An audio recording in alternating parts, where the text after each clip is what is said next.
Physics की class में आज हम यहाँ पर रे ऑप्टिक्स से रिलेटिव बोर्ड एग्ज़ाम में पूछे गए इम्पोर्टेंट न्यूमेरिकल सॉल्व करेंगे। तो देखो यहाँ पर हमने पहला न्यूमेरिकल लिया है कि find the angle of minimum deviation for an equilateral prism. ठीक है, तो इस क्वेश्चन में देखो क्या कह रहा है आपसे, एंगल ऑफ मिनिमम डेविएशन आपको कैलकुलेट करना है और प्रिज्म कैसा है, इक्विलैटरल प्रिज्म है। ठीक है, और रिफ्रैक्टिव इंडेक्स आपको दिया है, देखो रिफ्रैक्टिव इंडेक्स 1.732 और आगे कह रहा है what is the angle of incidence of the deviation, और इस क्वेश्चन में आपको एंगल ऑफ इंसिडेंस भी कैलकुलेट करना है। ठीक है, तो देखो क्वेश्चन में आपको गिवन में क्या है, पहले आप गिवन लिखेंगे।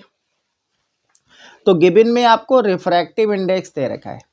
ठीक है, रिफ्रैक्टिव इंडेक्स दिया है यानी कि एन की वैल्यू दे रखी है आपको 1.732 और प्रिज्म कैसा है, देखो क्या कह रहा है, प्रिज्म है आपका इक्विलैटरल प्रिज्म।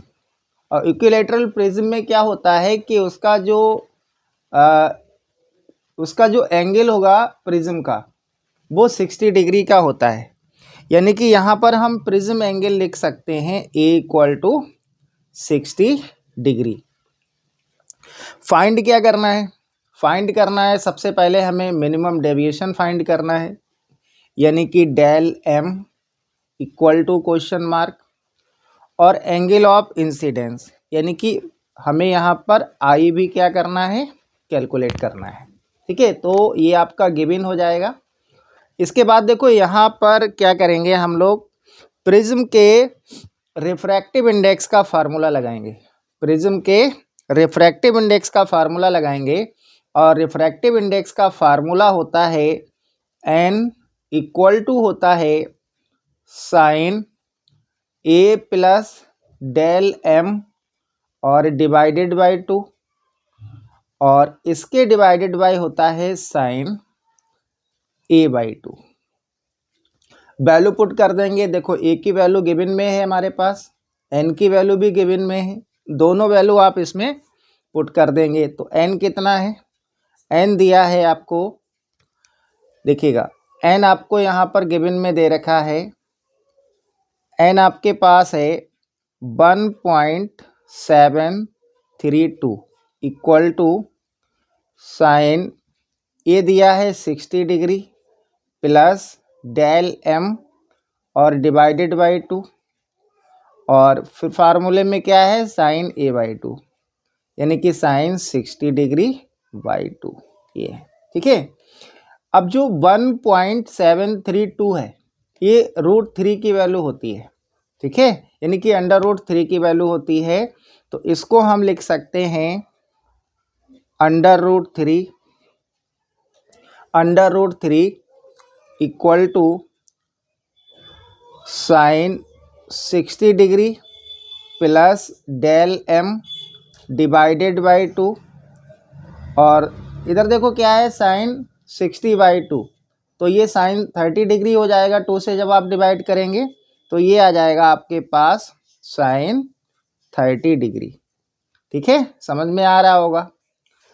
इसके बाद देखो क्या होगा, √3 और इनटू में देखो साइन 30 डिग्री क्या है, इसके डिवाइडेड बाय है, ये इक्वल के इधर आएगा तो इनटू में आ जाएगा, तो ये क्या आएगा, sine 30 degree equal to sine 60 degree plus del m और डिवाइडेड बाय 2। अब आपको यहाँ पर हम बता दें बेटा कि साइन 30 डिग्री की वैल्यू क्या होती है, 1/2 होती है, वो हम यहाँ पर पुट कर देंगे अगले स्टेप में, देखिएगा। तो इसको अब हम यहाँ से सॉल्व करेंगे। देखिए तो यहाँ पर क्या था, √3 इंटू साइन 30 डिग्री, और साइन 30 डिग्री की वैल्यू क्या होती है, 1/2 होती है। तो यहाँ पर आप लिखेंगे √3 इंटू साइन 30 1/2 इक्वल टू, ये हो जाएगा sine 60 degree plus del m upon में 2। ये क्या हो जाएगा, √3/2 हो जाएगा, ठीक है, यानी कि √3 इंटू 1/2, तो इसको हम लिख सकते हैं √3/2, और √3/2 किसकी वैल्यू होती है, साइन 60 डिग्री की वैल्यू होती है, और equal to sine 60 degree plus del m upon में 2, ठीक है। अब देखो यहाँ से साइन कैंसिल हो जाएगा, तो बचेगा क्या, 60 डिग्री इक्वल टू, और ये 60 degree plus del m divided by 2, ये आ जाएगा। क्रॉस मल्टीप्लाई कर लीजिए आप, क्रॉस मल्टीप्लाई करेंगे तो देखो यहाँ से 2 से जब हम 60 डिग्री में मल्टीप्लाई करेंगे तो ये कितना आएगा, 120 आएगा, कितना आएगा, 120 डिग्री। और यहाँ से देखिएगा साइन 60 डिग्री प्लस का है, इधर आके ये कैसा होगा, माइनस का हो जाएगा, और ये क्या आएगा, डेल m इक्वल टू आ जाएगा, यानी कि यहाँ से एंगल ऑफ मिनिमम डेविएशन आ जाएगा आपका 60 डिग्री। तो एक आंसर आपका आ गया, एंगल ऑफ मिनिमम डेविएशन हमने यहाँ से कैलकुलेट कर लिया। अब हमें निकालना है एंगल ऑफ इंसिडेंस। तो एंगल ऑफ इंसिडेंस का फार्मूला क्या होता है, ये होता है I equal to del m plus a/2, ये फार्मूला होता है, ठीक है। यहाँ से आपको क्या करना है, वैल्यू पुट करनी है। डेल m कितना है, 60 डिग्री, ये क्या है, यहाँ पर प्रिज्म को एंगल है, इसकी वैल्यू क्या है, 60 डिग्री, और डिवाइडेड बाय 2, ठीक है। तो ये क्या होगा, 120 डिग्री डिवाइडेड बाय 2, और इसको जब आप कैलकुलेट करेंगे तो ये 60 डिग्री आएगा, यानी कि I कितना आ जाएगा, 60 डिग्री, ठीक है। तो पहला आंसर हो जाएगा आपका, जो एंगल ऑफ मिनिमम डेविएशन है 60 डिग्री आएगा, और एंगल ऑफ इंसिडेंस भी क्या आएगा, 60 डिग्री। बहुत इंपॉर्टेंट क्वेश्चन है ये, आपका एग्जाम में आ चुका है, इसलिए आप इसको बहुत अच्छे से सॉल्व कर लेंगे।